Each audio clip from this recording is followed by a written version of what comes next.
What is up? I'm Swell Dog. I like to build cool stuff. Hey, and today we are back working on the 2014 Mega Cab, part 2 of the CAT fuel filter install. So let's get right into it. So originally I had an XDP CAT fuel filter install kit for this truck, but when I went to go put it on, I was having issues not being able to put the water and the fuel sensor. There wasn't really any instructions on how to install it. I looked around, I couldn't really find what I was supposed to do. I'm going to show you. So we ended up getting a black market performance kit. We ended up returning the XDB kit, but the main issue I was having was they're designed similar, except the threads right here on the side on the XDP one, you could not put the sensor, it wouldn't thread in, it was a different thread. Couldn't figure out what the solution was to that. The kits were basically the same. What I could have done, and what I actually was going to do, was I was just going to put a plug in this side over here and not run the sensor until I got it sorted out, and then sort it out later and figure out what I was supposed to do and fix it later. But I didn't end up doing that. But if I didn't have, I had a plug that I was planning on using just at my house, but if I didn't have that, I wouldn't have been able to install that kit. So anyways, I ended up, after a couple of phone calls from XDP and from Power Driven Diesel, who I had bought the kit from, I just wasn't able to figure out. No one could tell me what I was supposed to do. Power Driven Diesel was super helpful. They're the ones that I bought it from. I talked to Josh down there. He called XDP and wasn't able to figure out any information. When I first called XDP, they actually told me, oh, you need to talk to the company that you bought it from. And I was like, well, you guys manufactured this. Like, what? Shouldn't you tell me how it's supposed to go? But they said they weren't able to give me any clear answers on how it was supposed to go. So I just ended up returning it. Power Driven Diesel was super great about that. Returned it and ended up getting a black market one. And they just did it a little bit different. What they did on these fittings right here, these adapter fittings for the JIC to hoses. So there's one that screws in here, one screws in here, and one in the front. Or sorry, this one doesn't go here. That's where the sensor goes. This one goes to the CP3 pump. So what Black Market's done is they have just this is threaded bigger for the sensor right here. So your fittings can go in here, and you can tell. See, because this one is loose in there. So it's just a little bit bigger for the sensor. And the XDP one wasn't like that. They were just all threaded the same size, so I don't know what I was supposed to do about that. Now we got all the parts for the black market one. We're going to put that in.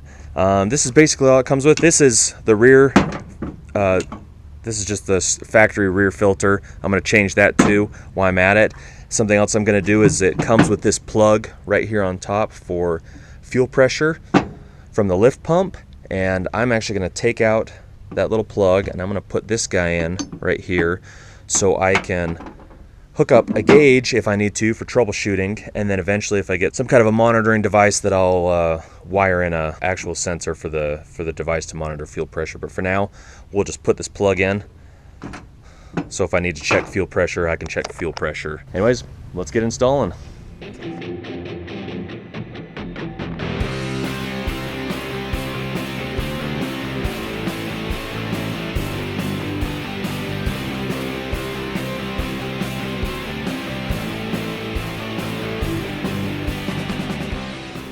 Hey, so one thing I did do on this black market, I'm just getting it put together, is this kit goes together pretty slick. The only thing I noticed, so I like how this is all machined aluminum and then this piece is steel, the threads right here, because I don't know if you've seen any of those just generic filter housings, the cast aluminum ones that these filters will fit on. It has a cast aluminum filter housing right here. Actually, let me see if I can find one. Okay, so here's one right here, and this is just a generic, cast aluminum filter housing that this filter will screw onto. And it works. I've used these before. I put one on a 12 valve that I had and a 24 valve that I had just so I could run one of these filters. But the threads on this are aluminum because they're just cast into it. And on this cat filter, this is aluminum as well, the threads in here, and so if you tighten them too tight, they can get galled up, or they can just sometimes just gall up in general. I had one on that 12 valve that galled up on me, and I wasn't actually able to get it off. I ended up throwing the filter and the base away. Luckily they're cheap, but this is a way nicer piece, obviously, because then it's got the steel in here, so that's not going to be a problem. And you can see how deep these passages are that they've machined in here. If you really get a good look at that versus this one. I mean, this is really shallow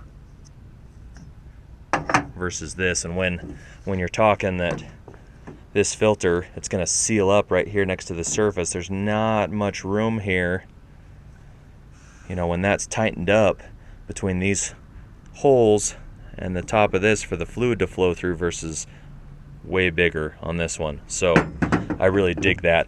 The only thing that I did notice was you can see these little marks right here on each side, right there and there, and that's not too critical as far as sealing, because there's some filters that have a seal besides this O-ring right here. They have a seal on the bottom. These filters don't, so it's not that big of a deal. On this one, as far as sealing goes, that's not going to be that big of a deal, but there was some little sharp edges from, I assume, the whatever tool they used to install this. So I just took a file and just knocked those off, and then cleaned this up with some brake parts cleaner to make sure that there was no little metal particles. But anyways, let's continue on with the install.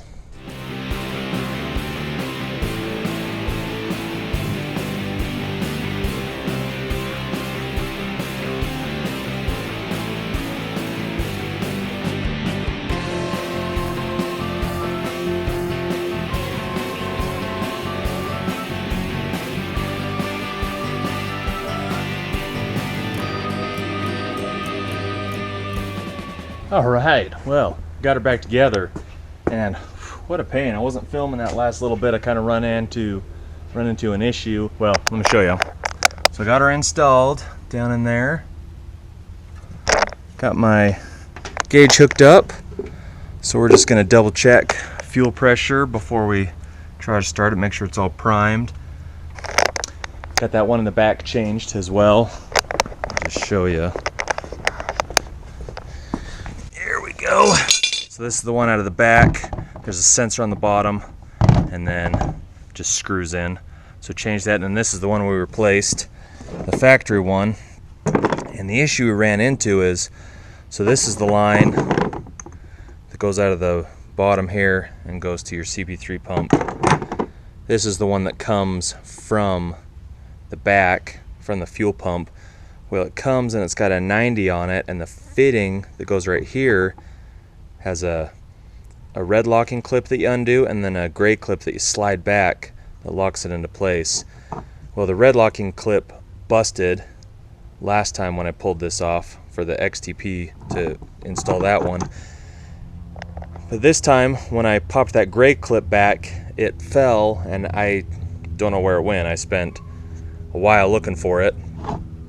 And you know, this fitting and this fitting look about the same size, so I don't know why they use a different, see on this side, this one has, this clip has push buttons, and the other one, like I said, has a sliding clip that locks it into place.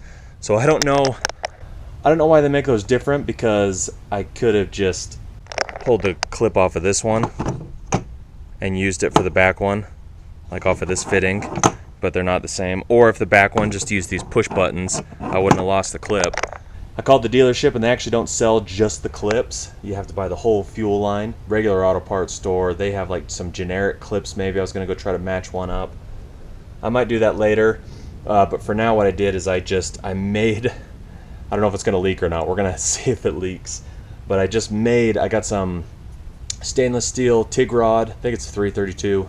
Anyways, I bent it into a U shape around this, so it's this same size, and then slid it in, so kind of where this one goes. I put the fitting in and then slid it in, and then bent the edges around it to see if it would and it's holding, but I don't know if it's gonna leak or not because it wiggles a little bit. So anyways, let's go prime it and fire it up and see what happens.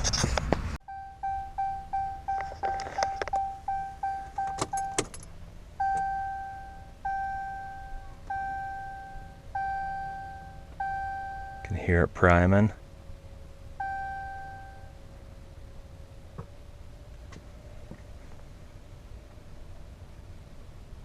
Stops, let's prime it again.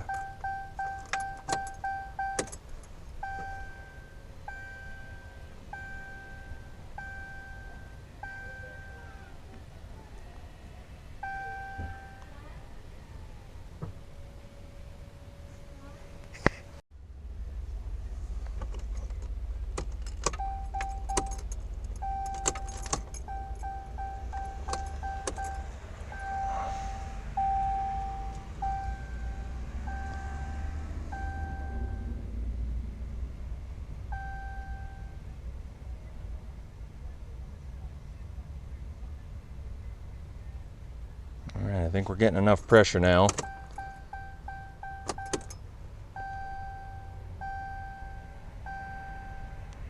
Let's start it and see what happens.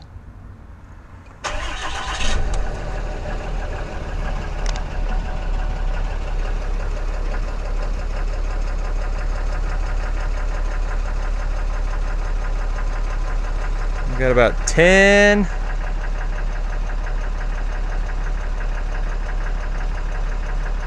10, 11 PSI maybe.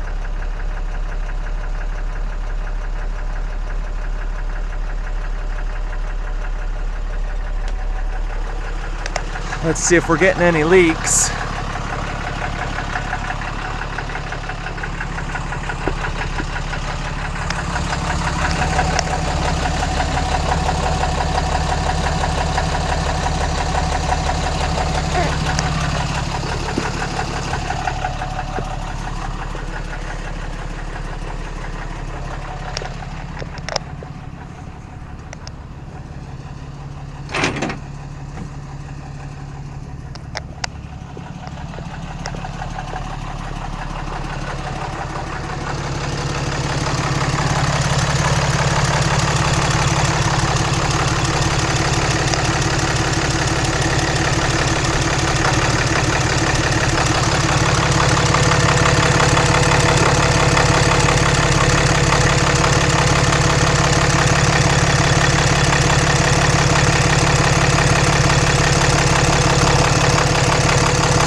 What a mess.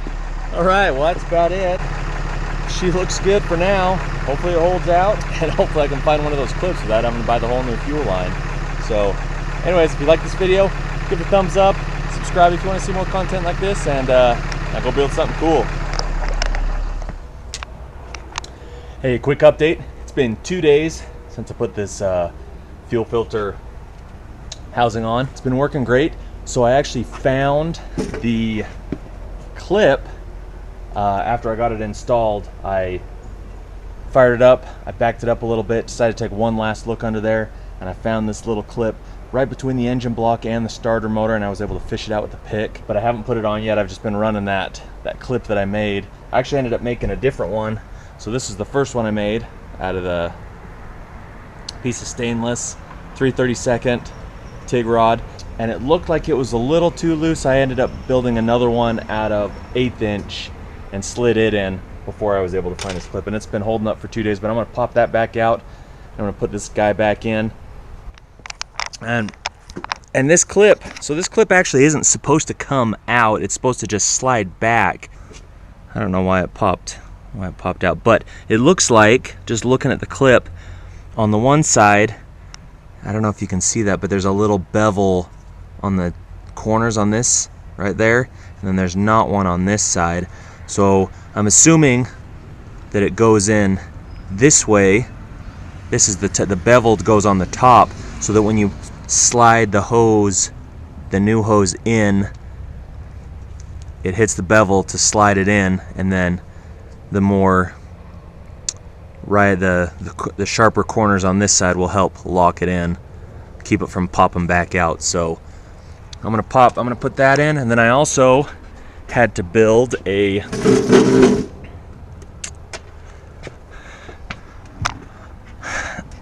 don't know if you can see this, but I had to build just a little extension harness right here. I think Black Market sells them, but this plug for the water and the fuel sensor didn't quite reach, but it's just a 2-pin Deutsch connector, and so I had the connector, so I just built this little extension harness, and so that's been great. So let's pop this. Let's switch this clip out. All right, just like that, back together. These are the two clips. You can see I ended up using this bigger one. I only bent it when I slid them through. I only squoze them together and bend it just a little bit, just to keep it from popping back out. I didn't want to put too much of a bend on it because I didn't want to break that plastic fitting, and I also didn't want to I wanted to be able to get it in and out easy, because I knew I was going to be able to take it off. So anyways, we're back together. That clip's in, and catch you on the next one. Later.